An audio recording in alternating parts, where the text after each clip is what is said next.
जो जन्मा है वह मरेगा ही, चाहे वह मनुष्य हो, पशु हो या पक्षी, सभी को मरना है। पुनर्जन्म की धारणा सिर्फ भारत के धर्मों में ही पाई जाती है, जबकि पश्चिम के धर्म इस सिद्धांत को नहीं मानते हैं। परंतु सवाल यह है कि क्या मृत्यु के बाद पुनर्जन्म मिलता है, और पुनर्जन्म आखिर होता क्या है?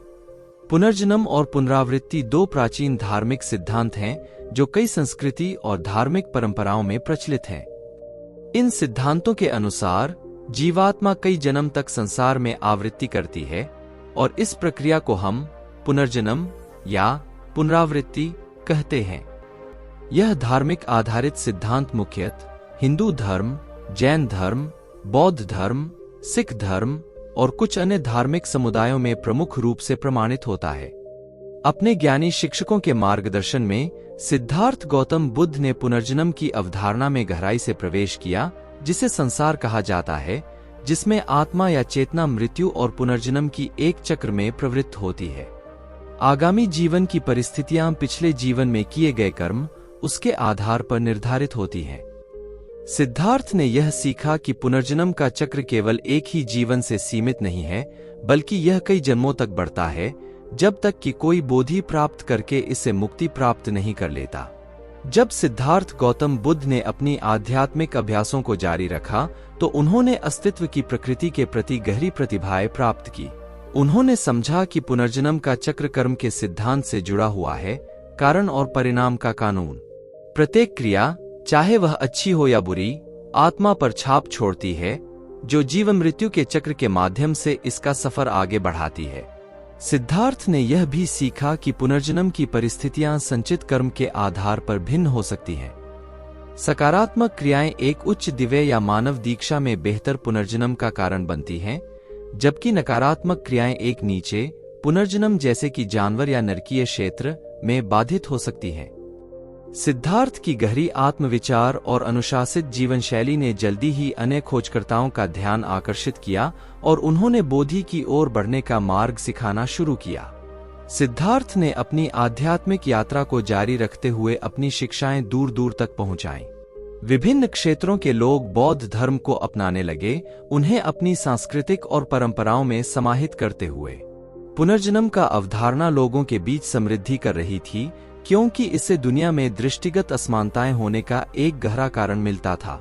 भारतीय उपमहाद्वीप में, जहां बौद्ध धर्म का उद्भव हुआ, पुनर्जन्म का विश्वास सामाजिक संगीत में गहरे रूप से पिघल गया। इसने कला, साहित्य और दर्शन को प्रभावित किया, लोगों को जीवन और मृत्यु के प्रति कैसे आगे बढ़ना चाहिए इसे निरूपित किया।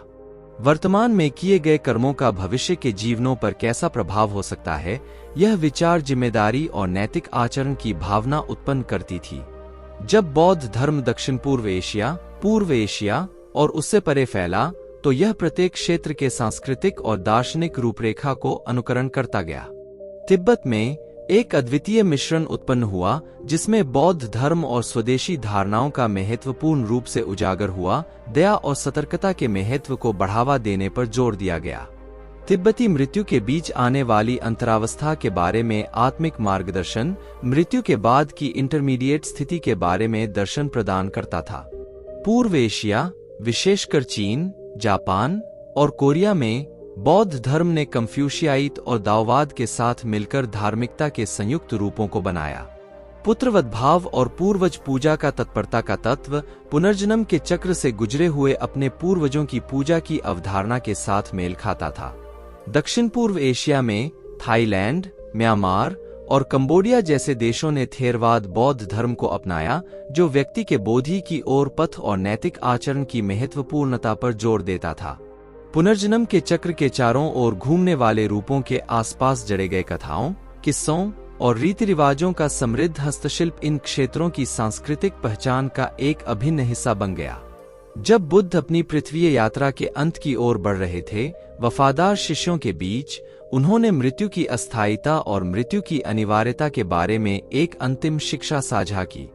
उन्होंने उन्हें याद दिलाया कि पुनर्जन्म का चक्र सभी जीवों के लिए जारी रहेगा, जब तक कि वे वास्तविकता के वास्तविक स्वरूप को समझते हैं और निर्वाण को प्राप्त नहीं करते।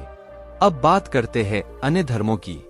बेसिकली पुनर्जन्म कई धर्मों में माना जाता है, पुनर्जन्म का सिद्धांत हिंदू धर्म में बहुत प्रमुख है और इसे संस्कृत शब्द संसार से जोड़कर संसार चक्र कहा जाता है। इस सिद्धांत के अनुसार हर जीवात्मा को चक्रवर्ती बनने का अवसर प्राप्त होता है, जो विभिन्न जन्मों में समाप्त होता है। यह चक्रवर्ती बनने का मार्ग मुक्ति की ओर जाता है और इसे मोक्ष कहा जाता है। हिंदू धर्म में रिबर्थ या पुनर्जन्म का सिद्धांत अत्यंत महत्वपूर्ण है। यहाँ 3 मुख्य पहलुओं का समावेश है: कर्म, धर्म और मोक्ष।